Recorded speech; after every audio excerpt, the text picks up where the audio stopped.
अस्सलाम वालेकुम। आपको पता है कि हमने 21 सिपारे मुकम्मल कर लिए हैं। आज से 22वां सिपारा शुरू कर रहे हैं और सूरह अल-अहज़ाब को जो है वो कंटिन्यू कर रहे हैं। बिस्मिल्लाहिर्रहमानिर्रहीम। और जो तुम में से अल्लाह और इसके रसूल की फरमाबरदारी करेगा और नेक अमल करेगी तो हम इसको दुगना सवाब अता करेंगे और इसके लिए हमने इज़्ज़त की रोज़ी तैयार कर रखी है। 31। ए रसूल की बीवियों, तुम दूसरी औरतों की तरह नहीं हो। अगर तुम परहेजगार रहना चाहती हो तो बात करने में नरमी मत करो कि वो शख्स जिसके दिल में मर्ज़ है कोई उम्मीद पैदा हो और दस्तूर के मुताबिक बात कहो। 32। और तुम अपने घरों में करार से रहो और मत फिरो कदीम जहलियत के तौर तरीक़े पर, और नमाज़ पढ़ती रहा करो और ज़कात देती रहो और इसके रसूल की अताअत करती रहो। अल्लाह तो यही चाहता है ए घर वालों, तुमसे नापाकी मैल कुचेल सब दूर कर दे और तुमको पाक साफ कर दे। 33। और तुम याद रखो जो अल्लाह की आयत तुम्हारे घरों में पढ़ी जाती हैं और हिकमत की बातें सुनाई जाती हैं, यकीनन अल्लाह बड़ा बारीक बीन और खूब वाक़िफ़ हाल है। 34।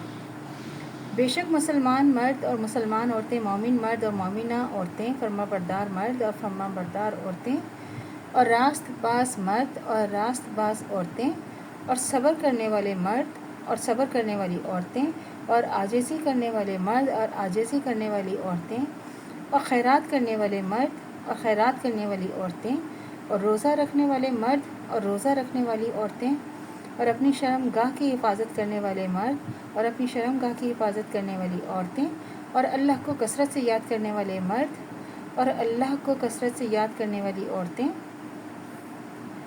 अल्लाह ने सब के लिए तैयार कर रखा है अजर अज़ीम। 35। और किसी मोमिन मर्द और किसी मोमिना औरत को हक़ नहीं है कि जब अल्लाह और इसका रसूल कोई हुक्म देते हैं इनको उनके उस काम में कोई इख्तियार रहे, और जो कोई अल्लाह और इसके रसूल की नाफरमानी करेगा वह सरीहन गुमराह होगा। 36। और जब आप उस शख्स से जिस पर अल्लाह ने एहसान किया आपने भी एहसान किया ये कहते थे कि अपनी बीवी को अपने पास रहने दो, अल्लाह से डरो और अपने दिल से वो बात पोशीदा रखे हुए थे जिसको अल्लाह ज़ाहिर करने वाला था और आप लोगों से डरते थे, हालांकि अल्लाह ही इसका ज़्यादा मुस्तहिक़ है कि इससे डरें।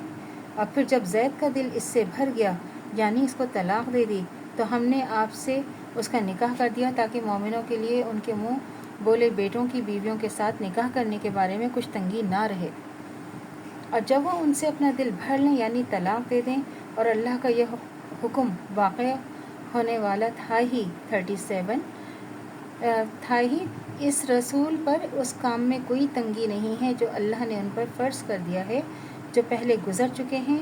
इनमें अल्लाह का दस्तूर चला आ रहा है और अल्लाह का हुक्म मुक़द्दर हो चुका है। 38। तो अल्लाह से दुआ करनी चाहिए जो हमारे ईमान है मुतदम क़ाइम दाइम रहे, ख़ात्मा बिल खैर ईमान पर हो। इजाज़त दीजिए, अल्लाह हाफ़िज़। मेरे चैनल को लाइक कीजिए, शेयर कीजिए, सब्सक्राइब कीजिए। शुक्रिया।